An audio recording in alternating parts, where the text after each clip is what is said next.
My name is Sandra, and I am a 50-year-old who works part-time. My husband and I are parents to 3 teenage boys, one a senior and the other a sophomore in high school. Our elder son is currently preparing for his college entrance exams with the dream of becoming a lawyer, a passion he's nurtured since he was very young. This aspiration likely comes from admiring my brother Timothy, a successful lawyer who established his own law firm a few years back. Timothy's dedication to his profession and his ability to inspire others, especially my son, has been a guiding light in our family. Despite being excellent in his studies from a young age, my son's ambition to pursue law intensified because of the encouragement and example set by Timothy.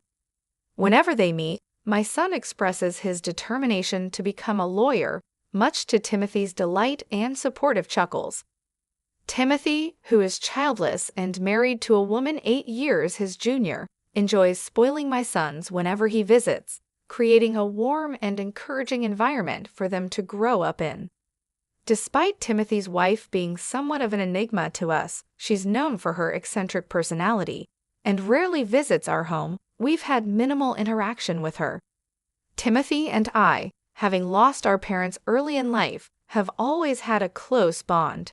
He played a parental role in my life, especially during significant events like my wedding. My husband and I were initially relieved to hear of Timothy's engagement, hoping it would bring him happiness. However, our first meeting with his fiancée left us puzzled due to her seemingly unhappy demeanor, contrary to our expectations of seeing a joyous bride-to-be. On another note, my husband possesses a substantial fortune, estimated at $50 million, including our home, which will be inherited by me in the absence of any children from our marriage. This fact seems to have caused some tension, or at least a noticeable change in how my sister-in-law interacts with us, although she has always been somewhat distant and difficult to communicate with.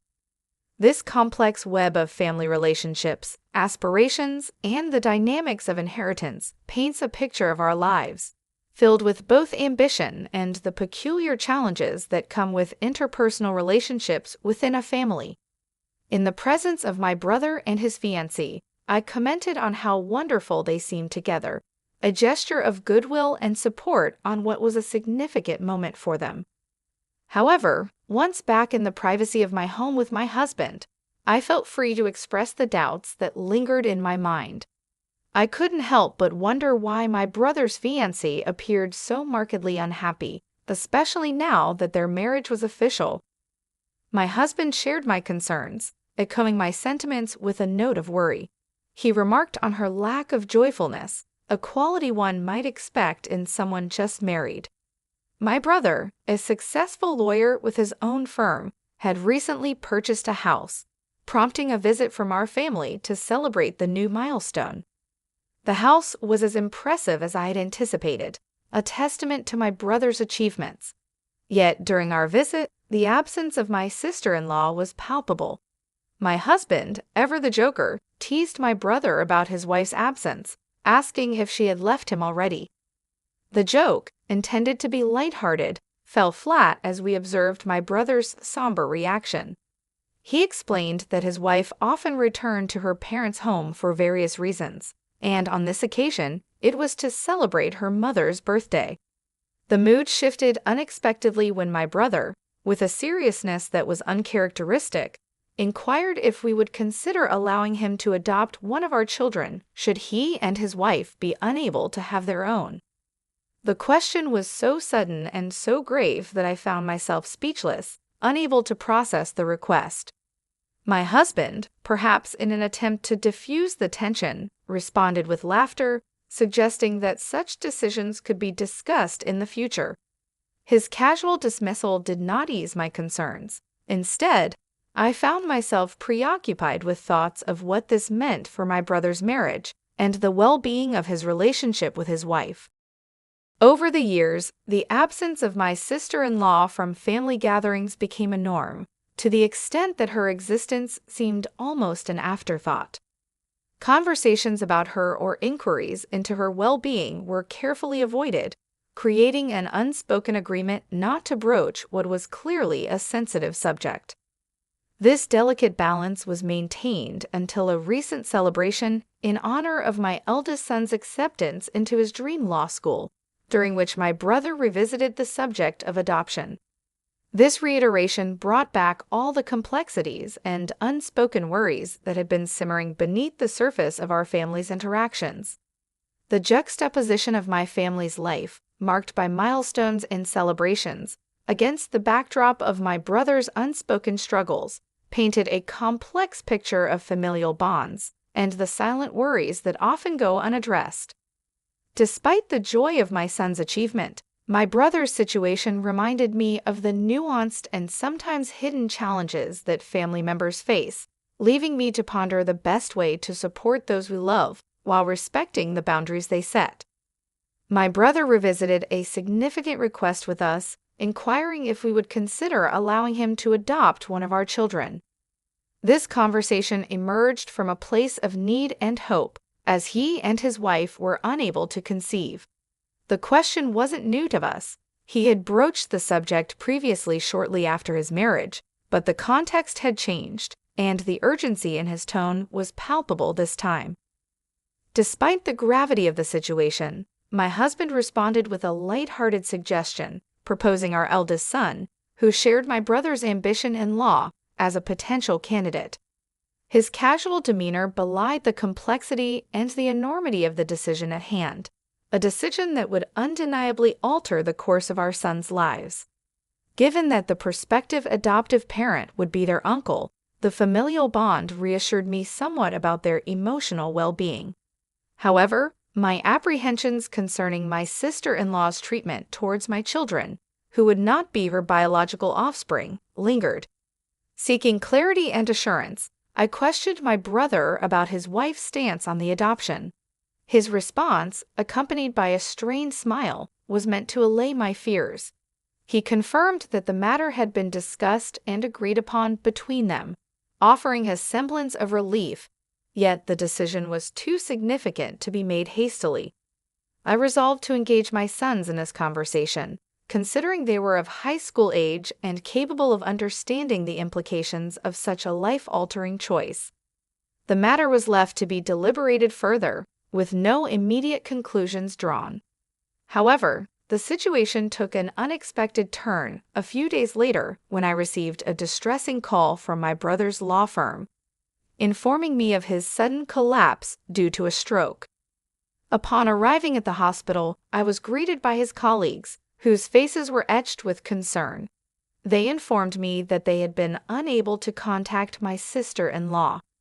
Attempts to reach her through the landline were futile, and without her mobile number, I felt at a loss. It wasn't until my husband and younger son joined me that we discovered a smartphone among my brother's personal effects, which provided us with the means to contact her. The call was initially met with hostility, as she mistook me for someone else and threatened legal action.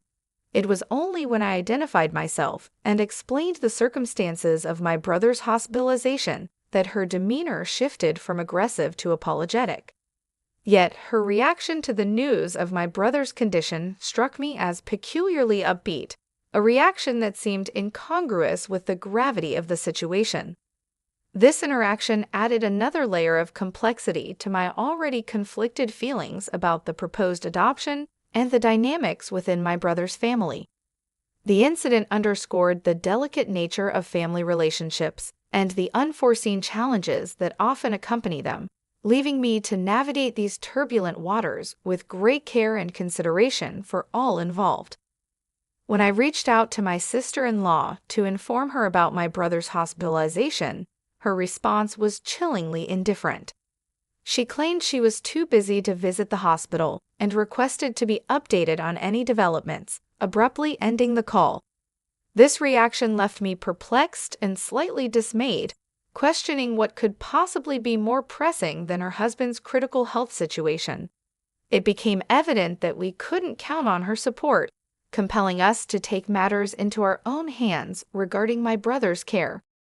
In the days following, my family and I rallied to provide the support my brother needed. My eldest son, having recently completed his university entrance exams and enjoying a period of relaxation, took it upon himself to visit my brother daily, acting as our family's representative. Despite our hopes and prayers, my brother remained in a critical, unconscious state with no signs of improvement. Throughout this entire ordeal, my sister-in-law remained conspicuously absent. She neither visited nor inquired about his condition. Approximately a week after my brother was admitted to the hospital, I initiated another call to my sister-in-law, hoping for a change in her attitude. However, her response was as shocking as it was heartless. She answered the phone with a tone of gleeful anticipation, asking, "What's the matter? Did he die?" Her blatant insensitivity and lack of empathy were staggering. When I questioned her absence at the hospital, she retorted dismissively, claiming her presence would make no difference to my brother's condition. Her indifference infuriated me to such an extent that I ended the call, feeling both enraged and helpless. This series of interactions led me to reflect on my brother's earlier proposal to adopt one of my sons. It dawned on me that perhaps his suggestion was rooted in a deep-seated concern for his legacy and a recognition of the strained dynamics within his own marriage. Their union, brokered by a marriage counseling agency, now appeared to me in a different light. I speculated whether my sister-in-law's motivations for marrying my brother were influenced more by his profession and financial stability than by love or companionship. This realization only added to my growing resentment towards her. Discussing these developments with my husband, he presented a bleak but realistic perspective. Should anything happen to my brother, his wife would stand to inherit everything, given the absence of any children. This stark reality brought new weight to my brother's interest in adoption, suggesting it might have been a contemplative step towards securing his legacy and ensuring his assets remained within the family. When I broached the subject of adoption with my sons, their reactions were unexpectedly varied. My younger son, devoid of any immediate aspirations or goals, surprisingly expressed willingness to be adopted, perceiving it as an opportunity for an easier life under the care of my brother. This stood in stark contrast to my older son, whom I had assumed would be more inclined towards the idea, especially considering his admiration for my brother. This divergence in their responses left me contemplating the complexities of family dynamics, the impact of legacy, and the unforeseen consequences of our choices on the bonds that hold us together. My oldest son didn't want to be adopted because he felt it was his duty to take care of us, his parents. I was happy to hear this, but also felt that he would have been the perfect choice for adoption by my brother, who was a lawyer and needed someone to continue his legacy. Unfortunately, I couldn't go through with the adoption since my brother was unconscious, and I didn't want his wealth, but definitely didn't want his property going to my sister-in-law, who seemed to be waiting for him to pass away. Sadly, my brother never got better and passed away a few days later. I had to call my sister-in-law to discuss the funeral arrangements. Her response was cold. She said she didn't want to be involved in any way and hung up quickly. My husband and I, with help from the law firm staff, organized the funeral. Despite the firm's uncertain future, we learned my brother had made arrangements for its continued operation. The funeral showed how respected my brother was, with many people from various fields attending and sending flowers. This made us realize once again how great he was. My younger son felt regret for not being adopted, especially seeing the influential people who came to pay their respects.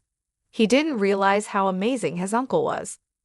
I was a pallbearer at the funeral, but nobody asked why my sister-in-law wasn't there, and her absence went unmentioned. It seemed like we were the only ones who knew about their marriage. They had skipped a wedding ceremony and went straight to their honeymoon, which might be why even some relatives were unaware. After the funeral, we invited everyone to my brother's house to thank them and share a meal. Just as we were reflecting on our loss, my sister-in-law showed up in a bright pink coat, drawing attention. It was a difficult time, filled with mixed emotions, from pride in my brother's accomplishments to sadness over his passing and frustration with the unresolved issues he left behind. When my sister-in-law arrived at the end of the funeral, she announced loudly that she would inherit my brother's $50 million estate and house, as they had no children. Her declaration was met with laughter from my brother's coworkers, confusing everyone. She demanded to know why they were laughing, calling them rude. One lawyer then revealed that she and my brother were officially divorced, and that the divorce settlement had been finalized the day before he fell ill. This news shocked everyone, especially when it became clear she was expecting to inherit despite the divorce. As the discussion unfolded, it was revealed that she was supposed to pay alimony because her affair had caused the divorce. She protested, claiming she had no one to pay alimony to, but the lawyers corrected her, stating that as my brother's sole inheritor, I would be the one to receive it. It was a moment of realization for me and her. The rules of inheritance were not in her favor. She tried to argue that she should still get half of the estate now that the divorce was settled. However, a lawyer pointed out that my brother had already compensated her during the divorce, and that the house, purchased before their marriage, was not subject to division. Despite her attempts to assert herself, mentioning a life insurance policy she thought she was still the beneficiary of, a lawyer quickly noted that my brother, being cautious, likely changed the beneficiary after the divorce. Her attempt to secure a position of advantage amidst a crowd that was clearly not on her side was bold, yet ultimately futile, as legal facts and my brother's foresight protected his assets from being claimed under false pretenses. When I stumbled upon my brother's life insurance policy among his important documents, a moment of tension arose as my sister-in-law snatched it from my hands to eagerly verify the beneficiary's name. Her anticipation quickly dissolved into disappointment when it became clear that the policy named me, not her, as the beneficiary. In a burst of frustration, she vented her true feelings, lamenting her marriage to my brother under the mistaken belief of his wealth, and now facing the reality of receiving minimal financial benefits and the obligation of paying alimony. It was a confession of regret and disillusionment. In response, one of my brother's lawyers, present during this exchange, remarked that my brother had expressed similar sentiments about his decision to follow a marriage counselor's advice, viewing it as a grave error. This was a perspective my brother had never shared with me directly, but had openly discussed with his colleagues, revealing a side of his thoughts and feelings I had not been privy to. Following the revelation of her unsuccessful attempt to secure a fortune through the marriage, my sister-in-law found herself in a precarious financial situation. Obliged to fulfill the alimony payments in installments without a steady income, she desperately sought employment. However, her lack of work experience and commitment quickly led her to abandon the job market. Reverting to her previous strategy, she registered again with a marriage counseling agency, aiming to entrap another wealthy individual. Unfortunately for her, her scheme was short-lived. The man she targeted detected her deceit and took legal action, leading to her arrest for attempting marriage fraud. This incident came to light when I inquired about the alimony payments that had never commenced. The lawyer from my brother's firm informed me of her arrest and the unlikely prospect of recovering any alimony in the foreseeable future. While the financial aspect of the alimony was of little concern to me, the principle of the matter was paramount. I harbored no interest in the money itself, but rather in seeing justice served for her exploitation of my brother's intentions and legacy. I wished for a thorough investigation into her actions, hoping that any other fraudulent activities would be uncovered and adequately addressed in court. In the wake of these events, my family and I transitioned into a new phase of our lives, moving into the spacious house my brother had left behind. This significant inheritance transformed our living situation, moving us from an apartment to a residence that offered more than just physical space. It represented a legacy and a foundation for the future. My eldest son, inspired by the legal wranglings he witnessed and motivated by a desire to uphold his uncle's legacy, dedicated himself to his law studies with renewed vigor and aspiration. He saw in his uncle's colleagues a model for the type of lawyer he aspired to become, one committed to justice and integrity. However, amidst the family's collective uplift from the inheritance, my younger son harbored feelings of disappointment, half-jokingly expressing a wish that he had been the one adopted by our uncle, thereby positioning himself as the direct inheritor of the estate. His comment, tinged with jest, nonetheless revealed an undercurrent of regret and what-if scenarios that lingered in his mind, a reflection of the complex emotions and dynamics that the legacy and its aftermath had stirred within our family.